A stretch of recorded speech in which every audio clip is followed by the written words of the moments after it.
Welcome back, everyone. Welcome back.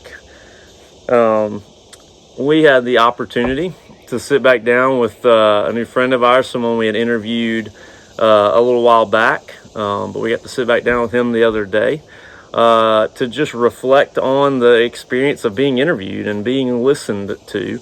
So I wanted to share that with you guys, so check it out. Yeah, so unwind a little bit. We met up, and you said that you felt like you left a demon behind that day. And so we were talking about the conversation that we had earlier, and I was saying, I felt like something, like I dropped a weight that day or something, left a demon behind in the bakery.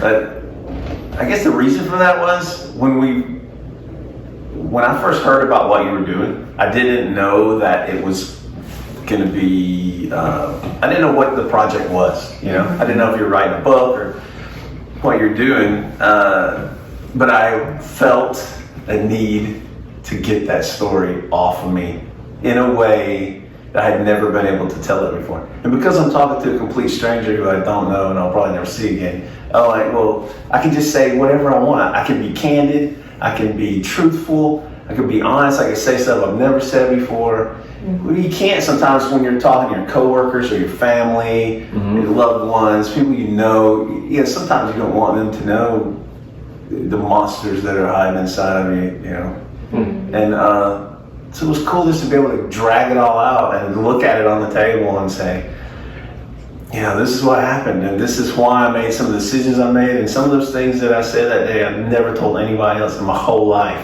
Stuff that I had kept in myself and never really had time to get out in front of somebody else and let them help me look over it and say, this is all okay. It's okay that you feel this way, bro. None of this is bad. None of this makes you a bad person. This is just how you cope. Mm-hmm. So, I don't know, I guess just getting it out there and seeing it and realizing that it wasn't going to be as hurtful to talk about as I thought it was going to be in the beginning. Hurtful for you to just hard to verbalize it, or I guess it's hard to look at it, to put it out there and see it all. Yeah, to say like I did this and I felt this way. And this stuff happened, sometimes when you're keeping it all inside, you don't want to look at it. You don't look at that dark corner inside. So it was really cool to be able to pull it out and look at it and discuss it and, in a non-threatening, non-confrontational, just matter of fact. You're really good at listening and just letting people talk about it. Now that I've listened to all these interviews you've done on YouTube, you're really good at just interjecting a comment at the right time to keep things going and let people just lay out what they have to say until the real truth comes out, until the real meat of it comes out. And you felt safe to do that? Yeah, because I didn't know you. I thought really you're going to tell us one story, you're going to do whatever you're going to do with it, write a book or whatever you were doing, and then, really to me, it was an opportunity for me to get it out. Well, how many other people you think are walking around with stuff in there that they've never put out on the table before? Everybody. Yeah. Everybody. But realizing that comes with age. I feel like when you're young, there's a word for it. If you have mustard on you, you think everybody sees it, right? Yeah. Okay? I think it's called like the spotlight effect or spotlight syndrome, but you think everybody's looking at it. They got a mustard stain on my shirt, I think everybody's looking at it. I'm so self-conscious, right?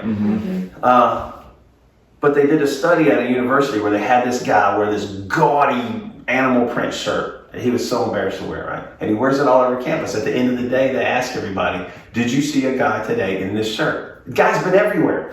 Only like 1/3 of the people at the campus even remembered seeing the guy. Why? Because everybody's wrapped up in their own problems. Everybody out there is wrapped up in their own stuff. and you think they notice your birthmark or your cut in your shirt or your jacked up haircut. They most of the time they don't. They got their own stuff that's eating them up inside. And do you think it's like social media has a piece to play in that? Because like the younger generation, like social media playing into like us being so self-absorbed and like how many likes did I get on a picture? How many like you put yourself out there on social media and you are so, you know what I mean? I wonder.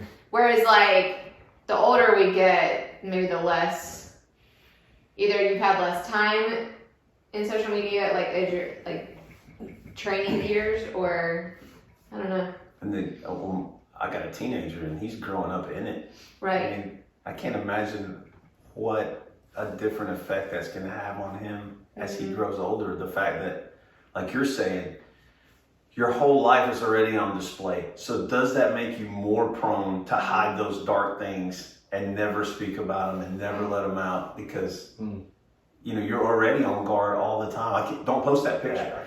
You're so guarded about what's going out there. Yeah, and how lonely it is to ultimately, we don't realize how lonely we are when we're not able to just go here it all is. But that's an interesting point you make, or that project you said where the guy walked around that campus. Yeah, and that's online. You can find that study.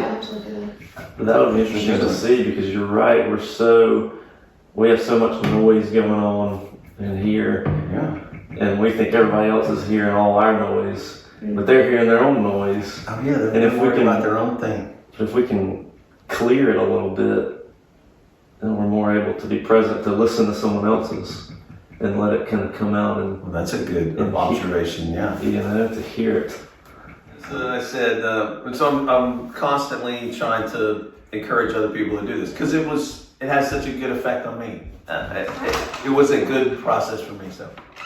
I don't know, I waited about a month before I told anybody about it because I wanted to make sure that, there wasn't some hidden agenda or some alternate plan, but there wasn't. I mean, nobody was bugging us to go to church. Nobody was sending us mailers in the mail. Nobody was asking for money. Nobody was doing anything except just, really just texting every couple days or week and say, hey man, how are you? Everything okay? Everything cool? That's the most intrusive it was. And then I started telling other people, hey, it's worthwhile. It's not a gimmick. It's not anything, out of the ordinary. I know it seems weird that somebody wants to hear your tattoo stories, but really it's very benign. They really just want to hear, and they're looking for dots to connect in the stories. And it's fun if you watch all the stories, if you watch the videos, to see the dots that are there to connect, So we're watching it all unfold together. It's really... I feel like everybody that we interview that takes an interest, certainly like you and others, not everybody, some people, varying degrees of that, but I feel like everybody becomes a part of it. Yeah. Like you're a part of this with us now, like just processing this with us even now like this. And, we're kind of owning it together and figuring out where it's going to go. And well, that's, and we're learning, I'm full disclosure with folks. I'm a pastor and, that's who I am. I love Jesus, and here's how I'm connecting some dots. I think maybe that helps. I mean, it's not a surprise.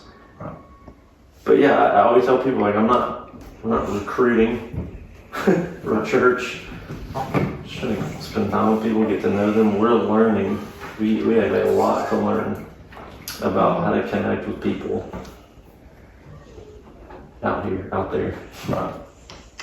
I can't wait to meet some of the other people. Like you said, we're getting together soon. We're going to have a function where people are coming. I can't wait to, meet people and go, oh, you're the Viking guy. You're the guy that... Nobody's going to have names. We're all going to have you're the sessions who are going to know each other about their tattoos. You getting a tattoo? Tattoos. Tattoo time. My Little Pony. Starting young. My Little Pony. Go help her do it. There's no safer tattoo than My Little Pony. Go help him do it. Go to the bathroom. The girls will love you now. Put it on your bicep. Yeah.